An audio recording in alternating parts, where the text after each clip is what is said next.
Aku hasilin miliaran di umur 17, tapi aku masih ngerasa hampa. Jadi aku pengen back forward dulu, mundur. Aku dulu lulus SMA 1, aku pindah sekolah, dan aku di situ aku dapat libur 7 bulan.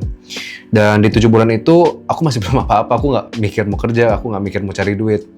Tapi aku mikir, aduh 7 bulan sayang banget ya kalau dipakai cuman buat mageran scrolling, nonton TikTok, nongkrong-nongkrong nggak jelas. Dan aku mikir, aku harus cari magang. Aku akhirnya, puji Tuhan, dapat magang 3 bulan di startup company. Dan selama 3 bulan pertama itu, aku kerja jadi content creator sebagai anak magang. Nah, suatu hari, leader-leadernya, CEO-nya, bos-bosnya lagi meeting, mereka lagi ngomongin campaign bulan depan. Dan aku nguping gitu, kayak, kok campaign-nya gini ya? Kayak kurang menarik.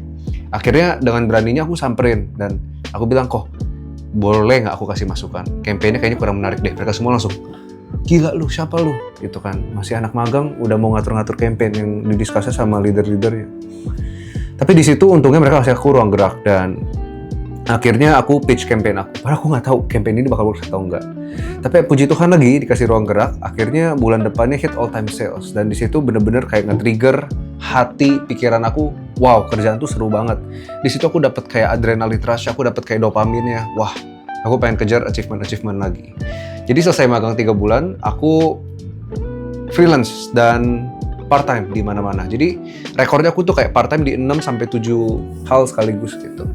Aku jadi fashion content creator, aku jadi model, aku jadi talent, aku jadi host TikTok live jualan baju, etalase 37 ya. Terus aku juga jadi content creator di berbagai macam brand, aku juga kerja di agency, dan kayak jujur semuanya lumayan underpaid. Tapi jadi satu lumayan tuh income-nya terakhir, dan sampai akhirnya ngegulung aku bisa dapetin 100 juta pertama di umur 16. Nah tapi sampai satu titik aku balik lagi ke sekolah, kan inget liburnya cuma 7 bulan. Jadi di titik itu aku harus ngelepas 90%, income-nya udah naik kebanting. Nah tapi di situ aku benar-benar muter otak gimana caranya aku bisa tetap hasilin duit, bahkan lebih banyak lagi dengan waktu aku yang nggak bisa komit segila itu. Karena pas aku part time, aku pagi malam, Senin Minggu gitu. Nah, jadi aku puter otak sampai akhirnya aku dapat tawaran, aku kenalan sama satu cici ini di sebuah seminar. Dia bilang, "Brian, kamu bisa bikin konten kan?" Bisa. Sampai akhirnya aku bilang, "Siap." Bisa. Akhirnya aku cuman masih syuting sendiri pakai iPhone, aku nyamperin sendiri, aku ketik skripnya sendiri, aku yang editin sendiri. Sampai di situ aku mikir, satu orang bisa menghasilkan segini, gimana kalau puluhan? Belum lagi kalau harganya naik, value-nya naik gitu. Dan puji Tuhan keterusan, dan sekarang udah hampir banget setahun aku jalanin agensi aku yang bisa jadi kendaraan aku untuk menghasilkan miliaran gitu.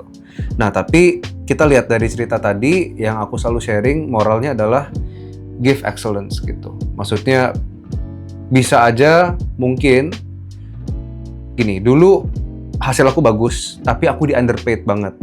Tapi apakah dengan itu aku bakal kasih hasil yang setengah-setengah? Enggak. Walaupun aku underpaid, aku mindsetnya gimana aku bisa kasih hasil 5 juta, 10 juta, 100 juta gitu.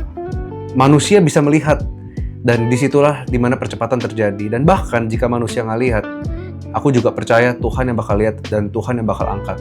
Karena kalau aku hal kecil aja bisa setia, bakal lebih bisa dipercaya sama hal-hal besar gitu. Dan di situ aku ngejarnya uang, bukan ngejarnya pengalaman sebagai anak muda, sebagai anak umur 16 yang kerja. Karena don't get me wrong, kalau kita cuma kejar pengalaman, banyak anak muda cuma, oh iya yang penting saya magang jalanin 3 bulan, udah jalanin aja.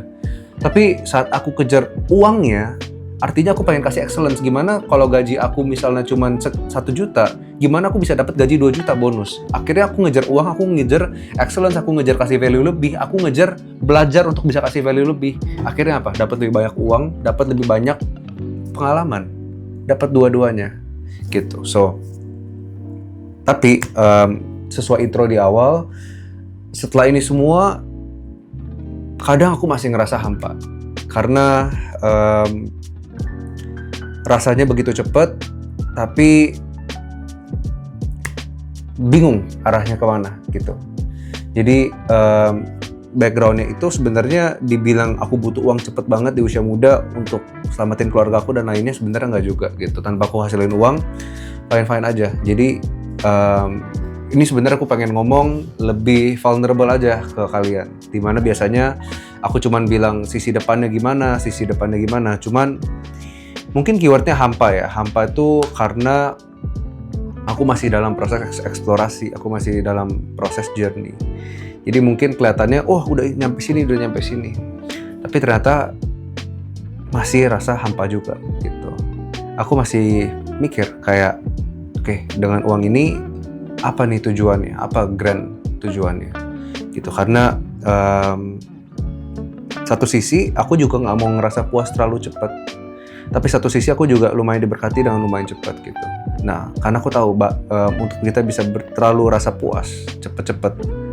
Men, aku masih umur 17. Kalau umur 20 aku udah puas, aku hidup 70 tahun lagi mau ngapain gitu. Jadi aku benar-benar hati-hati dengan rasa puas. Tapi satu sisi itu juga ada di garis tipis sama kata bersyukur gitu. Jadi gimana tetap aku bisa bersyukur. Nah, jadi aku pengen sharing aja bahwa di titik ini pun ini juga mungkin bisa dokumentasi aku untuk di masa depan. Aku masih dalam proses journey, aku masih dalam proses cari tahu hati aku ini kemana, hidup aku ini pengen di-devote kemana, dan kadang juga mikir apakah yang aku kerjakan selama ini, apakah itu semuanya worth it?